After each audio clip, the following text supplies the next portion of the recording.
President-elect Ruto, welcome to the program. Thank you very much, Christiane. Now, in a few days, you're going to be inaugurated and you will take office. It's been a pretty bitter, divisive, and in fact contested campaign and result. It did go down to the Supreme Court. And you've now been congratulated for everybody abiding by the Supreme Court decision and because there was no violence. How do you take that, the fact that Kenya has become so known for violence around presidential elections, that this is somewhat of a pleasant surprise? I think it speaks to the heart of the maturity of the democracy of our country. No citizen, no leader wants their country to be famous for violence. And as the people of Kenya, we have raised the standard, I think, in our continent, and we have raised the standard even for ourselves, that we can go to an election, we can decide who our leaders are, and the next day we can go back to work. That is the standard we have raised for ourselves as the people of Kenya. I am very proud of it, and many, if not all Kenyans are very proud of it. And what happened in the past was a slip.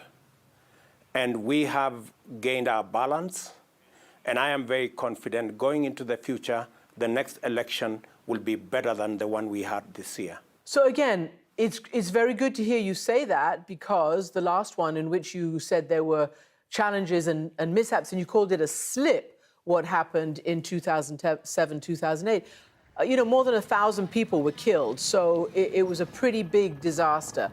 But still, your election is very, very narrow, the margin of victory. And you're going to presumably, like all newly elected leaders, want to try to unify the country. Is that possible, and how do you plan to do it? Well, part of the challenge of leadership is reaching out across the aisle and building alliances and building networks that would help bring the country together. I have already reached out to my competitor, the former Prime Minister. I am very confident that we are going to agree on a mechanism that would allow those of us who will run the executive to do it in a manner that our competitors on the other side, running the opposition and providing oversight, will do their work so that the people of Kenya can reap the benefits. So let me ask you this, Mr. President-elect. You say that, you've reached out, your opponent, the former Prime Minister, has congratulated you. But your own boss, the outgoing President Kenyatta, to whom you were deputy, supported your opponent. He didn't support you during this campaign. And so far, we don't know whether he's actually congratulated you or not. Has he? President Kenyatta? When I decided to support President Uhuru Kenyatta for 10 years, I did not give him conditions on him to support me. And he's an adult, and he can choose and make decisions like all adults on who to choose. And I appreciated when he decided to support somebody else. I did not take offense, although I had supported him in the past. I have won the election. That is what is important. Did he congratulate you? That's what I want to know. Anybody, whether they supported me or not. Unfortunately, President Kenyatta has not seen it fit to congratulate me, but I think that's fine. I mean, maybe he's a bit disillusioned, or maybe he's unhappy that I defeated his candidate, but that is the nature of politics. Mr. Ruto, the perennially troubled Somalia, we've already heard that, famine could be knocking at the door there. We know about the terrible food insecurity that's been exacerbated by the war in Ukraine, Russia's invasion, and its refusal up until now to allow grain to be dispersed where it should be. What are your concerns, first and foremost, about Somalia? And then I'm going to ask you about whether you've received any grain shipments. Somalia is a difficult nut to crack but we have confidence that the newly elected president in Somalia, who has worked with us before, we are looking forward to working with him and with the international community so that we can square out the challenges in Somalia, make it possible for Somalia to take care of its own security concerns. And I agree with you, we have a serious challenge I think, brought about by climate change. And I was speaking to some of the leaders of northern Kenya this morning, and they have lost pretty 40% of livestock there. So that is an area we are going to work with the international community. We are going to work with the leadership in Somalia so that even as we address the security challenges, we also deal with the humanitarian, especially food situation in the Horn of Africa, in northern Kenya, and generally in our region. Mr. Ruto, you also face, according to the International Meteorological Association, Kenya faces the worst drought in some 40 years. And we know how terribly climate change is ravaging many, many parts of the world, including Africa. But I also want to ask you to be on the record. You know, the African Union chief, when he came from meeting President Putin and asking him, you know, about this grain insecurity, came out and basically was neutral on it. I mean, he took Putin's line that it was international sanctions that were to blame, that it was everybody's fault except Russia, when we know perfectly well that that's not true, that no international sanctions affect the delivery and the export of grain from either Russia or Ukraine. What is your position on this? Are you clear about why you're having a problem in this regard? I do not think it helps any situation, finger-pointing and blame game. I think we just need to sort out what we have to sort out, and we need to do what we have to do.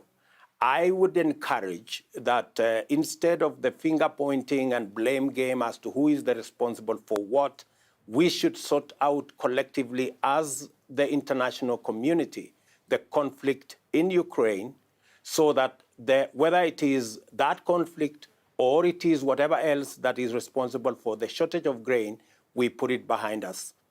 I would be part of the leadership that will work with other partners in the international community for the resolution of the conflict in Ukraine, and so that we can get on with doing what we are doing, because climate change is already a big enough problem.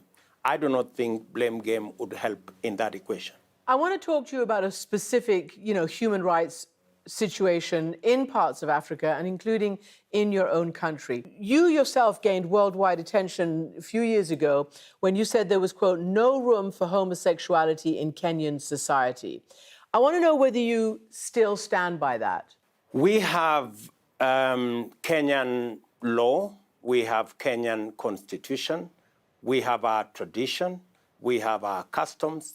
We will continue to respect other people's customs as they respect our customs and our tradition. I am very clear that we respect everybody and what they believe in, but we also have what we believe in, and we expect to be respected for what we believe in. So before I ask you to flesh that out and what exactly does it mean, I want to play you what President Kenyatta said to me about this issue. I will not engage in a subject that is of it is not of any major importance to the people and the Republic of Kenya. This is not an issue, as you would want to put it, of human rights or this. This is an issue of society, of our own base as a culture, as a people, regardless of which community you come from. This is not acceptable. This is not agreeable. So he's basically saying homosexuality is not agreeable. You've just said that you're kind of trying to thread the needle, that the law says one thing, but you respect everybody's rights. Will a Ruto administration crack down, like many other leaders in Africa, on the homosexual LGBTQ community? or will you allow them their human rights and their civil rights? I think on that subject, President Kenyatta was spot on. We do not want to create a mountain out of a molehill. This is not a big issue for the people of Kenya. When it becomes a big issue for the people of Kenya will make a choice.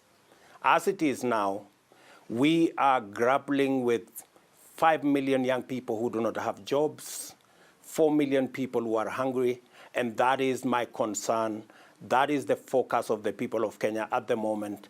When the issue you have discussed about homosexuality and the rights of LGBT will come, the people of Kenya will make a choice, and we will respect the choice of the people of Kenya. For now, Christiane Amanpour, let us focus on the real issues that affect our people.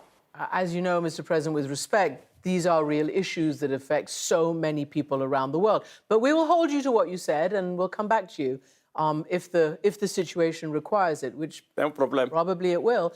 But let me ask you this then. You mentioned the cost of living, the pain of the Kenyan people, like so many others around the world. There's so many reasons for it. You yourself come from a pretty hard scrabble, rags to riches background. You called yourself and your road to success like the hustler. What do you mean by that? Give me a little bit of your own background and what you think positions you and places you for this particular job at this particular time. Like America, it was called the land of possibilities. Kenya, with my candidature and with winning this election, the child of every Kenyan can know that they can live their dreams and actualize their dreams irrespective of whatever background they come from. And we are elevating Kenya to the next level, that ethnicity cannot be a barrier.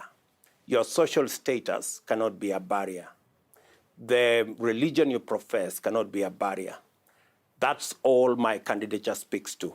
And when I ran for this office, there are many people who thought you needed a name recognition, a brand, a big family to come from, a big community to come from. But with my candidature, the child of any Kenyan, small community, big community, irrespective of their social status, can actually